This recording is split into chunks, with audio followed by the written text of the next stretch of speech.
I think the way we approach entrepreneurship, education, it used to be you go to school, you go to college, maybe you get an advanced degree. You don't necessarily need that anymore. And I don't think it's ever too early, nor do I think it's too late. I hear from a lot of people that their window of opportunity is closed. Why? Because I'm 45 years old. I'm like, are you kidding me? Like, you've spent 45 years on this earth. You've gained incredible experience. Let's just say conservatively that you live to 80. You've got a good 35 more years of time to implement that and make a shift. Welcome to the Mitlin Money Mindset Show. This is a podcast about the financial, money, and recreational mindset needed to successfully plan for and live your best life before and through retirement. Let's dive into today's show.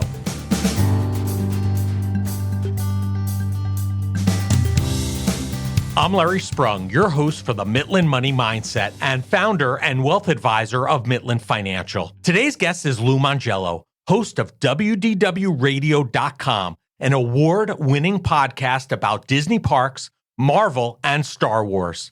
Lou is a former attorney who left the practice of law to pursue his passion for Disney. WDWRadio.com, which he founded, is an award-winning podcast. The podcast at one time ranked number 2 overall on iTunes and was named Best Travel Podcast for 9 consecutive years.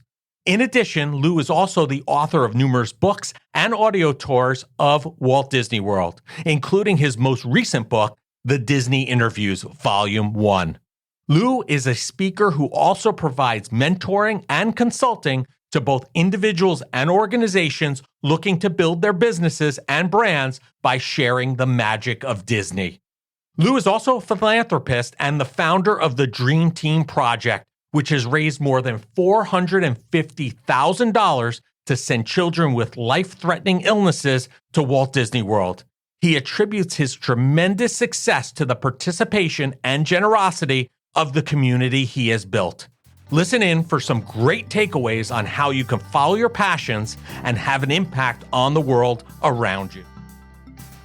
Well, hello, everybody. Larry Sprung here, and I have the awesome pleasure of being with Lou Mongello, the host of WDW Radio. It's an award-winning podcast about Disney parks, Marvel, and Star Wars. And as you already know, everybody, my family and I were huge Disney fans. And in full disclosure, I had the awesome opportunity to meet Lou in person this past summer while I was walking through the Food and Wine Festival at Epcot. So it's even better now that we got to meet and I have him on the show. So welcome to the show, Lou. Thank you, Larry. I appreciate you inviting me. And I appreciate doing this inside, considering how hot it was the day I met you in Epcot. That was very hot. And thank you for those great tips on some of the places that were must-eats, because we definitely hit them all and they did not disappoint. The food there was fantastic. It was a little hot, like you said, but you know what? Few cold drinks, and that made it a little bit easier to deal with it. Yeah. So, but listen, I want to give our listeners an idea of who you are and what your background is. I gave a little bit of a hint to that in the intro, but can you tell our listeners a bit about your path and what led you to where you are today as the host of WDW Radio and your passion for Disney? Yeah, so the very condensed version is I've been a Disney fan since I was a little kid. My parents took me to Disney about 3 weeks after it opened in November of 1971. Like the Griswolds, we hopped into the back of the family truckster and drove down as we did from Jersey. And I just always had this love. We went back every year.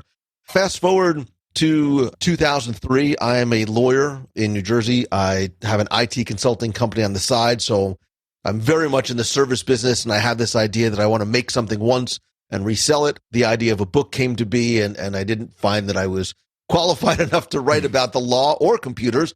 And I did. I wanted to set out a personal challenge for myself, which was, can I write a book and can I get it published? And really, Larry, I set out to write the book that I wanted to read, which was a trivia book about Disney World. I was fascinated by the details and the minutia and the things that brought us back every year. So I learned everything I could about the book publishing industry, found a publisher. Quick takeaway lesson, you only need one yes, which is all I got. I got one yes. Wrote my first book, started a little 2-page brochure website to sell it, and I thought that was it. And the book turned into articles and a community, and I started podcasting in 2005. Fast forward a couple of years, I take a massive leap of faith. I leave the practice of law, and then I left the job that I had after that sold my house, brought money to my closing, which, as you know, not the ideal way to do it, but I wanted to see if I could make a go of whatever this was going to be. And I've lived in Florida and been doing this full time since about 2007. That's fantastic. I mean, so you basically took this passion of yours and turned it into a career, and a livelihood, which is, I think, what it's all about, right? Find something you love, and it's like you're not working a day in your life, I guess, right? It is an overused colloquialism, but it's true. It is true. I mean, I think I work longer. I know I work longer and harder now than I did when I ever practiced law, but it never feels like work. And the day that it does feel like work is a day that it's time for me to move on to something else. Agreed. I feel the same way. So, I mean, you had this path, right, that you took. Did you kind of have this mapped out from the start? I mean, how did you decide to go from book to website to podcast? Was that the big audacious goal and the vision, or did it just kind of happen that way? For the benefit of your listeners, saying, of course I sat down. I had a fully mapped out business plan. I knew exactly what I was doing every step of the way. I think you're the first entrepreneur that's ever said that on this show, by the way. Right, because it's not true, right? It is not true. And it's, look, we're taking a leap of faith and we're building our wings on the way down. And it very much is true. When I wrote the book, it had nothing to do with money. It really didn't. It had to do with the challenge. Can I write a book? Can I get it published? Can I see it in the Barnes & Noble and on Amazon, thinking that was the end game? And as it started to continue to go from there and grow, there was this sort of aha moment. I'm like, wait a minute, like there might be a way I could make a little bit of money to offset my costs. And then it was like, wait, I think I could actually turn this into a career. And from that early point, and I'm not going to lie to you, like even now, like I'm still figuring it out along the way. I still don't have a business plan written yet because the landscape is so dynamic and I'm always looking to do what's next. How can I improve? What's going to be my differentiator? So I don't have that roadmap. And I think that's part of what I love most about entrepreneurship. Yeah, I agree. I think you should have a business plan and be able to adapt to it. But at the same time, being an entrepreneur is something that you always have to, there are always roadblocks that you come across. You got to figure out how to either go up and over them, underneath them, or just plain old through it. Yeah. One way or another, you got to get there. So I think that's definitely key. And you have to evolve with what people are looking for and make it more exciting and interesting and keep it fresh, especially in what you do. You have to keep people coming back and you want them listening to what you have to say and the information you provide. You want it to be fresh and new, right? So, I got to ask you this. What is it about Disney? It seems like something there really spoke to you. What was it about either, was it the parks? Was it their culture? What really drew you in? So if you would have asked me back then, I don't know if I would have been able to quantify it, but hindsight being 2020 and still feeling the way I do about it, I think we all have some sort of a connection to Disney in one way or the other. Either it's remembering going to see films with our parents as kids, or being a fan of the parks, or now with Marvel and Star Wars under the Disney umbrella. But I think it's evolved and it's gone from, and still continues to remain, it's about the way Disney makes us feel. It's an emotional experience. When you go to the parks, there is a certain feeling when you see the castle and when you see your kids, and it's not just about the rides themselves. And as time went on, I became incredibly fascinated about what was it? What is this thing that continues to bring us back year after year after year after year? What is not just the quality that Disney provides, but it's the exceeding of expectations. And then I started to sort of dissect it from a business perspective. Is, all right, what are they doing that's bringing us back, that's letting us pay at a premium? Let's be honest, right? We pay a premium to go to Disney willingly. Like we are getting in line. Please take my money faster than you're already doing it. And it's remarkable. And no other company, I think with zero exception, has the brand loyalty that Disney does. And I think it's a fascinating look into the way to do business and take some of those lessons and apply it to your own. Right. So really the inner workings of the business was really something that was really calling to you and wanting over time. You to learn Yeah. more. Over time, I started, I love being able to look at Disney from so many different lenses, right? And sort of peel back those layers of the onion. I still go in and I get giddy as a fan. You saw me. I was walking around Epcot and I'm eating and I was having fun. And it wasn't just for, recording a show. It was because I just still really love being there. But it's also a remarkable company in terms of what they've done and what they continue to do.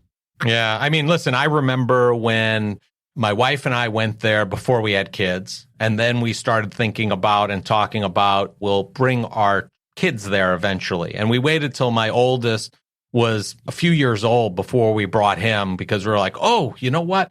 You don't want to bring little kids, babies to Disney. It's not really a great thing. So we waited a little while for my first son to bring him.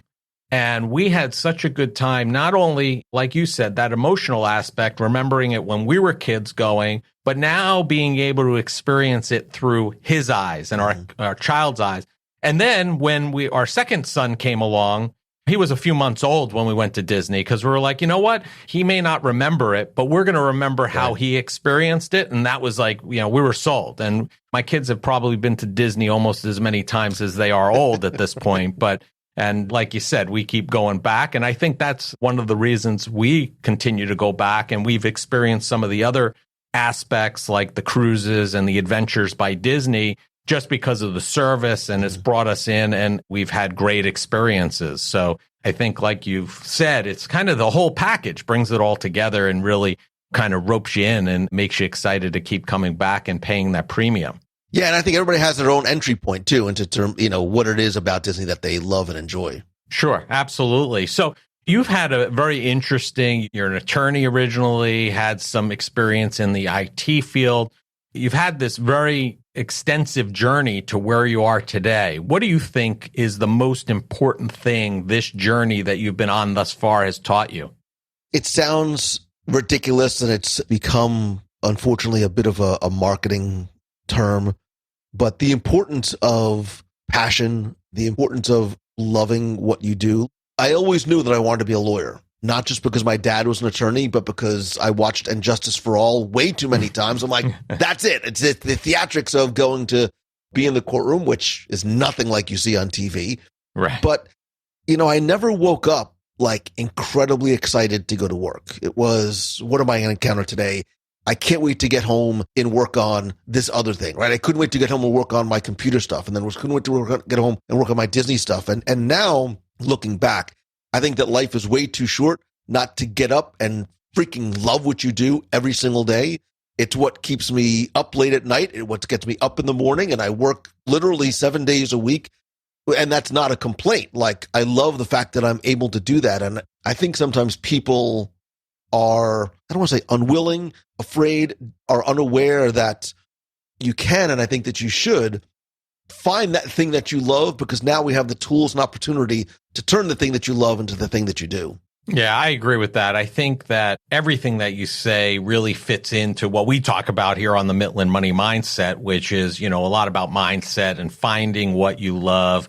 And I think what happens with a lot of folks, and I've had this conversation even with my oldest son, right, is you study for a specific craft in college. You come out of college, you start working in that field. Hopefully you like that field. You then start working in that area. And then there becomes a point where you're almost at this point of no return in your own mind, right? Because you now have a family, you have a mortgage, you have kids, you have bills. And, there might be something that's really a burning desire inside that you'd love to do, but we kind of get away from how we were as kids, dreaming this big picture and taking that chance. And, I think we're seeing it now more than we saw it 10, 20 years ago with the advent of the side hustle, which I think is a way for people to kind of experience some of those things that they really want to do. And if they hit it off, hopefully be able to transition from their job to this entrepreneurial way. And unfortunately, people get stuck and they don't see that. And a lot of times they need folks. And that's where I think coaching comes in great, handy to help open your eyes to a lot of those things. So it's great that you found this passion and you've been able to turn it into something that you could do in perpetuity. I think my generation, and even more importantly, the generation before my parents' generation, was of the mindset that you go to work, you do your job, and then when you come home at nights and weekends, that's when you can do the thing that you enjoy. Woodworking, computers, write your book, whatever it is, but you got to go do that 9 to 5. And for a long time, and I remember as a kid, if somebody was an quote unquote entrepreneur, they were unemployed. Like you were a bum. Like, I'm an entrepreneur. That just means you haven't found a job yet, right? Right.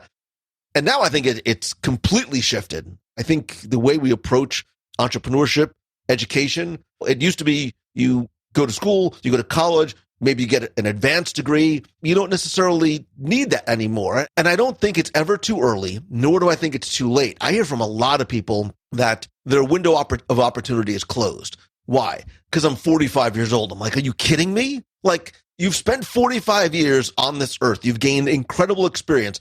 Let's just say conservatively that you live to 80. You've got a good, carried on, 35 more years of Right. time to implement that and make a shift. And I think sometimes, and I'll be honest, I think it's a lazy excuse to say, oh, it's too late. I got to do this. No, it's not. Because you know what it means? It means you get up an hour earlier and start writing. You write 500 words a day for your book. You stay up 2 hours later. Maybe you don't binge watch Game of Thrones for the third time and spend some of that time. Look, this is all about sacrifice. I have sacrificed a lot to get here, just as every entrepreneur has done.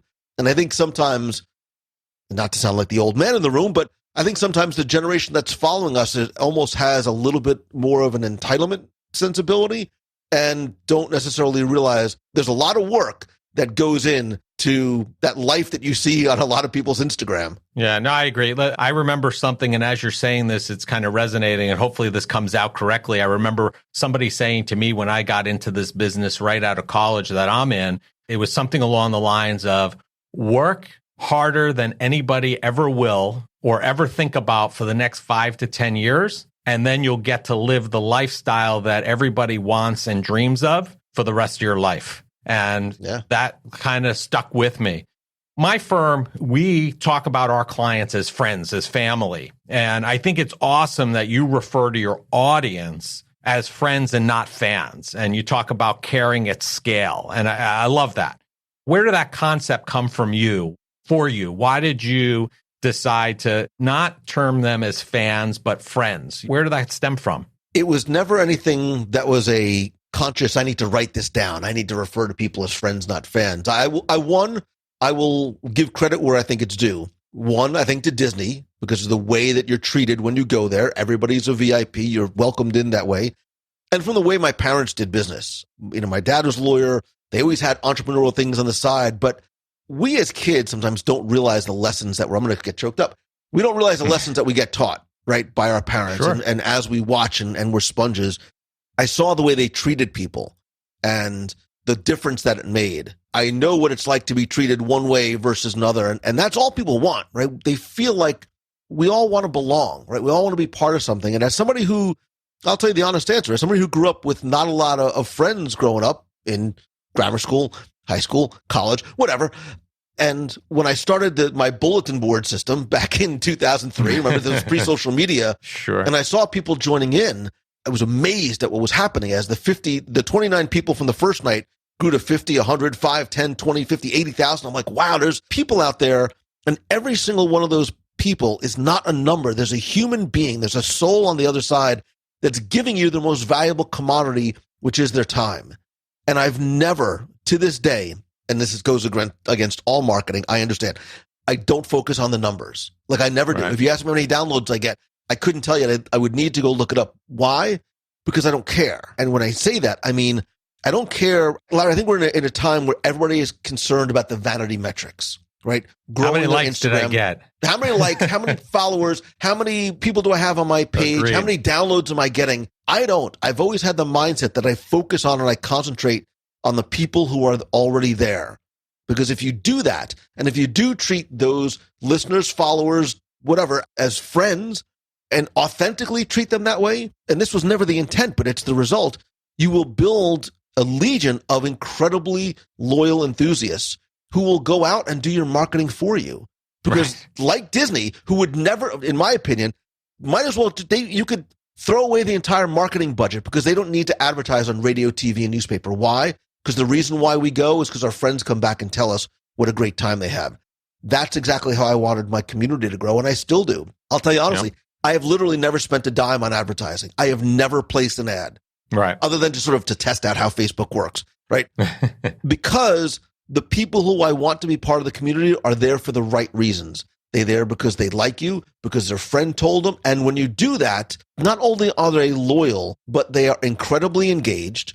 They want to support you, whether if you eventually have something to offer or sell or have them be a part of. And I think that's part of what is getting lost is now the focus on the numbers instead of, like you said, nurturing the people and caring for the people who are already there. And yes, you can do it at scale. I agree with you 1,000%. We always talk about we don't want to be everything to everybody.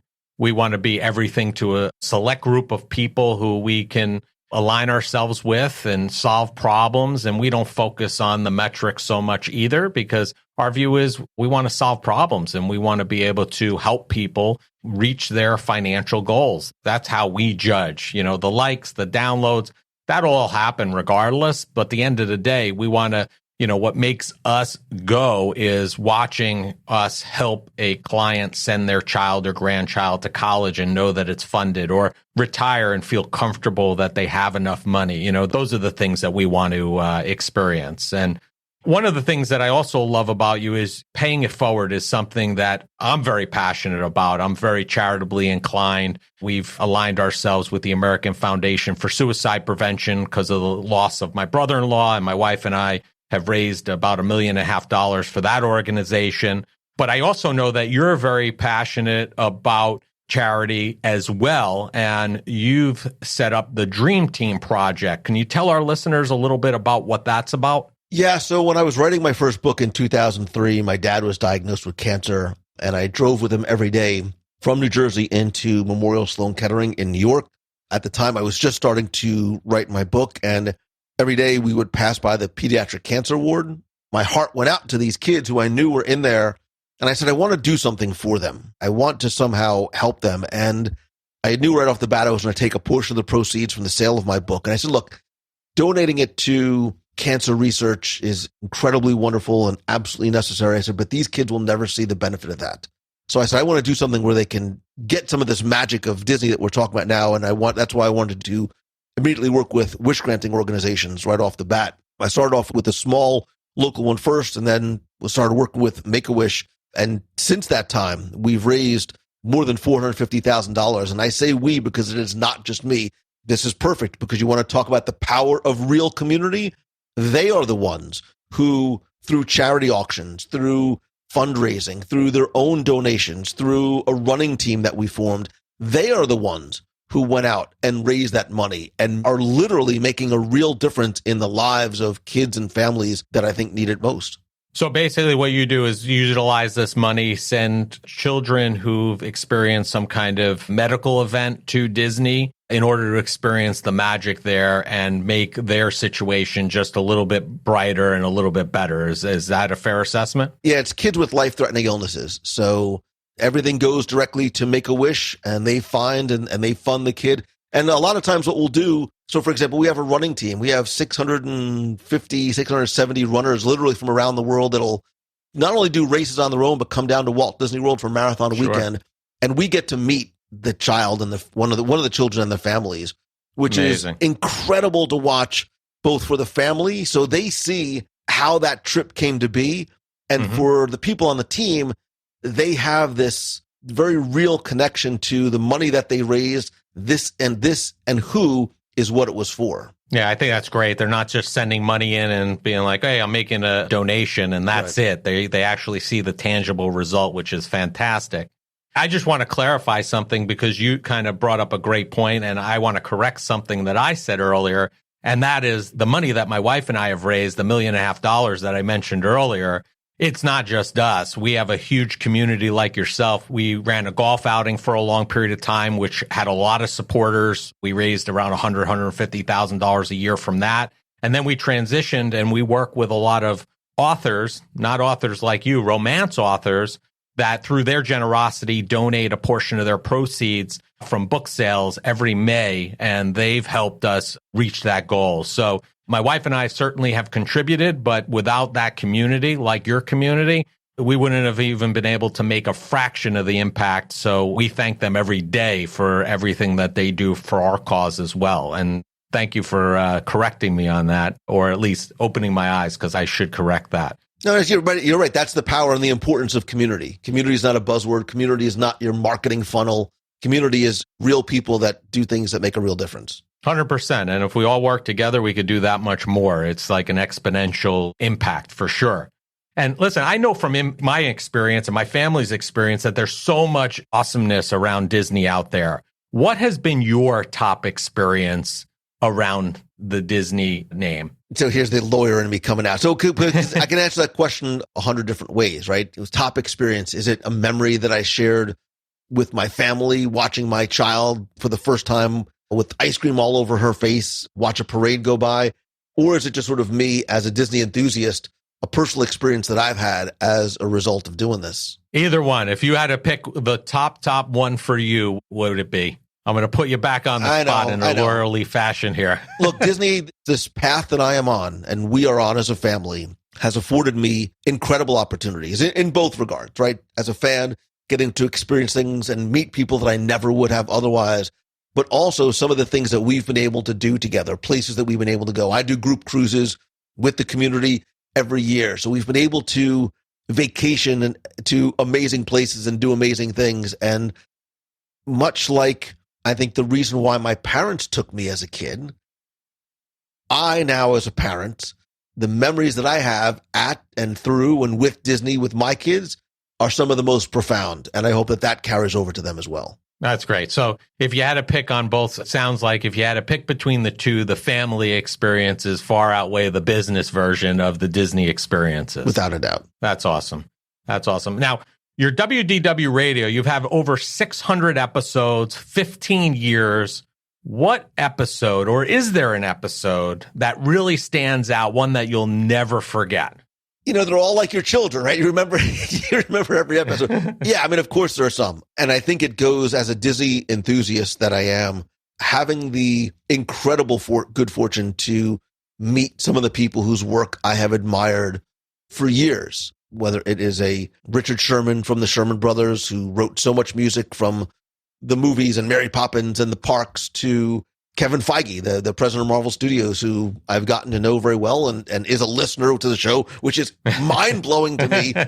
But I always say, well, which one would like my mom have been most impressed with? And even for her and for me, I had the incredible opportunity to interview Dame Julie Andrews, who was as wonderful and gracious, and she's everything you wanted her to be, and was just so kind in our interview. And I will literally never forget, they told me I only had a few minutes with her. We talked for like a half hour, and at the end I said, Dame Julie, Miss Andrews, Julie, I just want to tell you how much it means to me, because I love Mary Poppins as a kid, and now I'm sharing this with my children. And she goes, oh, Lou. And I'm like, oh my God, Mary Poppins just said my name. I had that moment, and we hung up the phone and the tears started streaming. And I was like, yeah, this is way better than practicing law. There you go. One you'll never forget, I'm sure. And if you need to, you could always replay it, right? Which is another great thing about the radio and podcasting space, because you could always relive that moment by just going back in the archive and grabbing it, which is fantastic. Because this is the Midland Money Mindset, we talk and we have a lot of entrepreneurial folks on there. We talk about abundance mindset. We talk about pursuing your passion, which you clearly have done. If somebody's listening out there, you know, one of those folks that we were talking about earlier that is going to their job, but they really have this other passion that they really would love to kind of pursue, and maybe there's some kind of roadblock keeping them from doing that at this point. What advice do you have for somebody who wants to pursue their passion?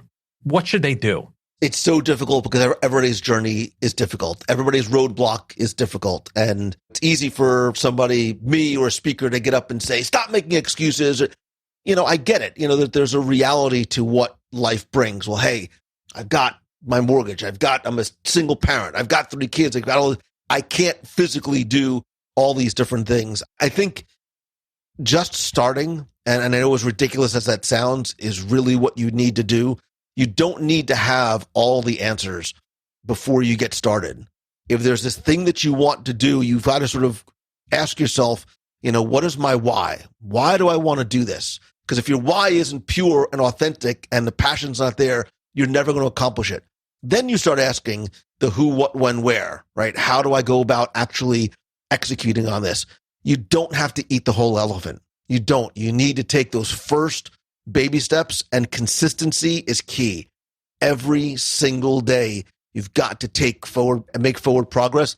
And sometimes you need somebody who's going to keep you accountable. I know as a solopreneur who works by himself in his house, the cats are great, but they don't necessarily give you wonderful feedback and keep you accountable. And our families are wonderful, but a lot of times they'll be like, well, don't worry here, dear. It's okay, honey. You need some help.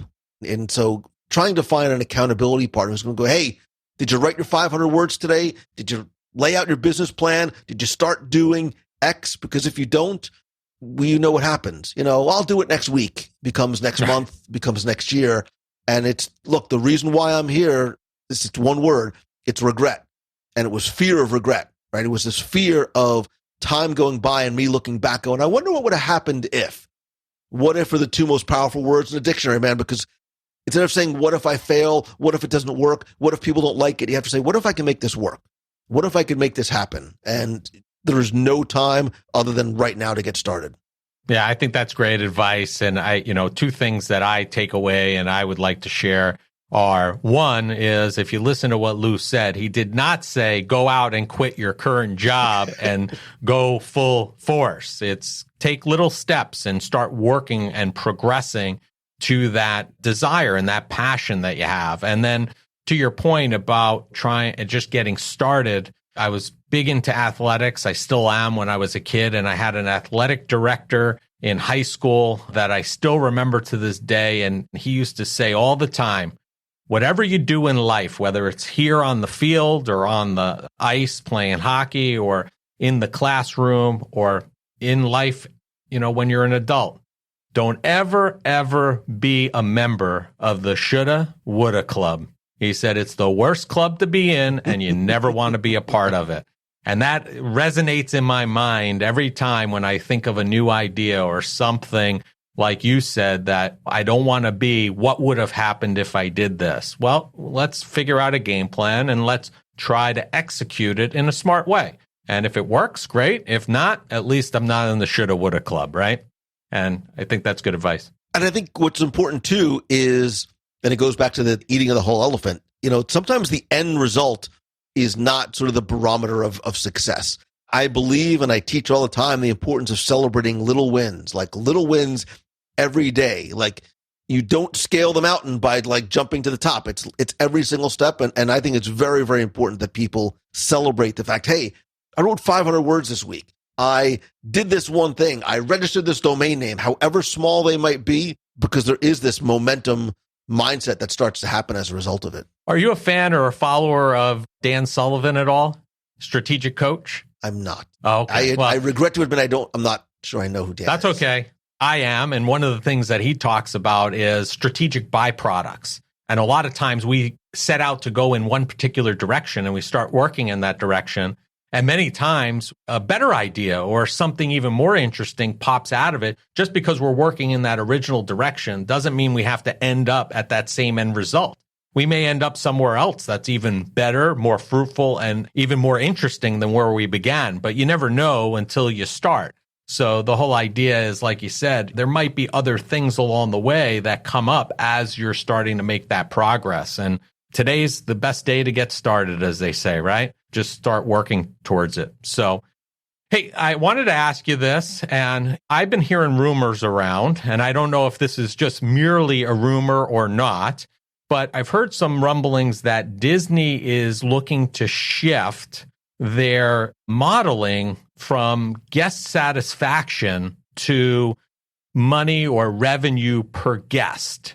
Is this rumor? Is this something which I think is a little bit counterintuitive to what I've seen from the Disney way, if you will? They've always been about satisfaction. Is this a shift that you've heard things about? And if so, do you think it's a rumor or it's actually going to be moving in that direction? So I'm laughing not at you at all, Larry. I'm laughing, or nor am I laughing at the question, but I'm laughing because it is something that look, Disney, as successful as they are, and when you are this company that has such brand loyalty and such incredible revenue, you're a very easy target. And sure, the headline that's going to grab attention is not like, wow, Disney's really awesome. I love going every day. It's, oh my God, is Disney shifting away from guest satisfaction? You're like, oh my God, I got to click on this and see. I call BS on that because unfortunately it is a clickbaity headline. And what I mean by that is it has never been about, look, I'm also a realist. Disney is a corporation with shareholders and they have revenue goals that they have to meet. And there's no doubt about that. But I still believe, as somebody who feels that I'm very much involved in what the company does and pay very close attention to it, that they are not going to make money if guests are not happy. If that level of expectation is not, forget met, if it is not exceeded, that's when you start going, well, maybe we don't need annual passes this year. Maybe let's go try somewhere else this year. Maybe we don't need to go to the movie. Maybe we'll go. Once that starts to happen, that's when the decline does. That still isn't happening because people are leaving. And what you've been there. You walk out and you're crying, you're excited, you're happy, you're grateful. How quickly can I sign up for this next thing? And I don't think that shift has ever happened, nor will I feel it ever, because it is so very much ingrained in, I don't even like to call it the internal corporate philosophy, but it is. It is the way Disney works and the way they do business. And it's what works. I think sometimes people are focused too much on the bottom line, black and white revenue, as opposed to the overall guest experience. I try and point this out to my kids all the time. And I think because they're so close to Disney, they see it. Like my son and I, who's 16, had a conversation about this yesterday.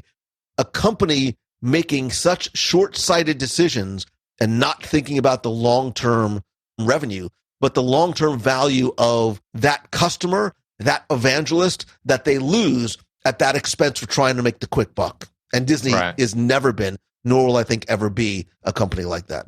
Listen, I agree with you. I've been seeing it around there and I'm like, this cannot. And that's why I wanted to ask you, because it just, to me, it just doesn't fit their culture. It doesn't fit what they're about. And like they're looking at the numbers. Don't get me wrong. They're looking at the revenue numbers, et cetera. But if they don't have that satisfaction with the numbers, it doesn't really matter. If they have poor satisfaction and great numbers, those numbers are going to probably look quite different a year from now, I would imagine. It may take some time for those folks to figure it out and move elsewhere, but that satisfaction, I think, is like ingrained in their whole DNA, and I don't foresee it changing either. And let's be clear, Disney is not in the business of making money. Disney's in the business of making a lot of money. Right? They do that, and they do that very well. And I also want to be all clear about something else too, just to avoid any misunderstanding or misinterpretation. I am not employed, nor have I ever been, by the Disney company. I get nothing from them other than an occasional invite to an event or something, which I always disclose. I pay full price for my tickets, for my food, for everything else. So the opinions that I share are very much my own. I never want anybody to be like, well, he's just saying that because. No, I'm saying that because it's how I feel and what I believe to be the truth. I think that's a great point, and I thank you for sharing that disclosure, because we as a firm are very about full transparency. And I think that's important, because I'm sure there would be some people listening to this afterwards saying exactly what you said. So thank you for that transparency and sharing your opinion on that thought. So listen, my son would not let me out of the house if I don't try to ask you this, which is there one Disney secret you can share with us? Man, that's a wide open, because what's really a secret, right? So I want to give him something that he would enjoy. So what is his interest? Is it the parks? Is it Marvel? Is it the movies? Honestly, he loves everything about Disney. He's heading to college, and like I said, he's looking to get into the college program at some point. He loves everything about the company. He's ingrained in my business. He's kind of like what we discussed. He sees how we treat our clients, and he sees how Disney treats their guests. Same way. So he's very much all about the brand, nothing really specific. I would say, though, if I had to divide things out, he's not necessarily a Marvel fan. He's just more or less a broad Disney fan, if you will. So let's sort of stick with Walt Disney World. And this isn't really a secret, but I think it's incredibly interesting, because when Walt built Disneyland, and now if you've ever been to Disneyland, it very much is confined by the four corners of the property that it is in. You're surrounded by a lot of touristy areas and motels. And Walt realized when he was going to build Walt Disney World that he needed more space, like a lot more space, and wanted what he called the blessing of size. So when he came out here, and flew his plane over all of this murky, mucky, desolate swampland. He looked down and said, this is it. This is where we're going to build our park. This is I-4, and, the corridor from the Northeast is going to meet here. And, of course, people thought he was crazy, and he bought all this land in secret for pennies on the dollar, and now look at what it is. But when you think about 47 square miles, it's twice the size of Manhattan. It's the size of San Francisco. You're like, wait a minute. Like, this is huge. And this goes back to me, like, this is a real working 24/7 city. Like, how do they do this? But it's also incredible because they've only really built on less than a quarter of the property here, which means another quarter is set aside for conservation, which I totally dig. But if you think about how big Walt Disney World is now with 4 theme parks, 2 water parks, Disney Springs, and 30 plus hotels, like, holy smokes, man. Like, they are just touching the footprint that they have, and the opportunity expansion, which I think is going to happen here over the next number of decades, is going to be remarkable. Amazing. Do you have any big plans for the 50th coming up? Anything special that you're going to be doing? So I will be in Magic Kingdom on the 50th. In addition to the podcast, one of the things I've been doing for about 14 years is live video. I love the medium of live video. And assuming that my cell signal holds up, I plan on sharing as much of the experience for those guests and enthusiasts who can't get here, as much of it as I can live on the 1st. Amazing. We'll be looking for that. So listen, Lou, it's been a pleasure. We end every show by asking each guest the same question because this is the Mitlin Money Mindset. What did you do today that brought you joy and put you in the right mindset for success? I think for me, the way you start the day is super important. And again, I know like this is such a nonsensical thing, but I do get up every day, like, first of all, grateful that I woke up on this side of the dirt. And grateful for my family and grateful for the opportunity. I'm grateful for the opportunity that the day puts in front of me. And I don't sort of sit down and lay out my to-do list minute by minute, hour by hour. But I'm like, what's the one thing that I want to accomplish today that I don't need a cup of coffee to sort of get those wheels turning? Like, it is the passion. It is the thrill of the chase that fuels my fire. Amazing. I think that's a great thing, and one to make you be set up in a position for success for the day, for sure. So, Lou, we will have all of your contact information in the show notes, but if people want to find you, follow you, connect with you, what's the best way for them to do that? And like I said, we'll have all of your contact info in the show notes. Thank you. You can find everything I do on the Disney side of things at wdwradio.com, and everything I do on the business side in terms of my events and coaching, et cetera, and speaking at LouMongello.com. And I'm at Lou Mongello on all social. Great, Lou. It's been a pleasure having you. I thank you for taking out the time and sharing a little bit of the Disney magic with us and the magic that's propelled you to where you are today. And make it a great day. Thanks so much. Appreciate you having me, Larry. I want to thank Lou Mongello for being a guest on the Mitlin Money Mindset. Lou is a consummate example of how following your passions and doing what you love can lead to both success in business and personal satisfaction. He has taken his love of Disney and turned it into a way to help countless others. Lou is a go-to resource for everything Disney, and the community he has created has given back in a huge way in helping the Dream Team Project, helping others fighting a life-threatening illness experience Disney World too. Lou can be found across all social media platforms, and all the contact information needed to find him can be found in the show notes. Thank you for joining us this week on the Mitlin Money Mindset. Make sure you visit our website at mitlinfinancial.com and be sure to smash the subscribe button so you don't miss a show. We encourage you to help others find our valuable content. And listen, please, don't keep us a secret. You can also schedule an Is There a Fit call right from our website or by using the link that you'll find in the description section of your podcast player or app. Be sure to join us for our next episode to learn more about the mindset needed to successfully plan for and live your best life before and through retirement. The opinions voiced in the Mitlin Money Mindset Show with Lawrence Sprung are for general information only and are not intended to provide specific advice or recommendations for any individual. Past performance is no guarantee of future results. All indices are unmanaged and may not be invested into directly. Investing involves risk, including possible loss of principal. No strategy ensures success or protects against loss. To determine what may be appropriate for you, consult with your attorney, accountant, financial or tax advisor prior to investing. Investment advisory services offered through CWM LLC, an SEC registered investment advisor. Guests on the Midland Money Mindset Show are not affiliated with CWM LLC.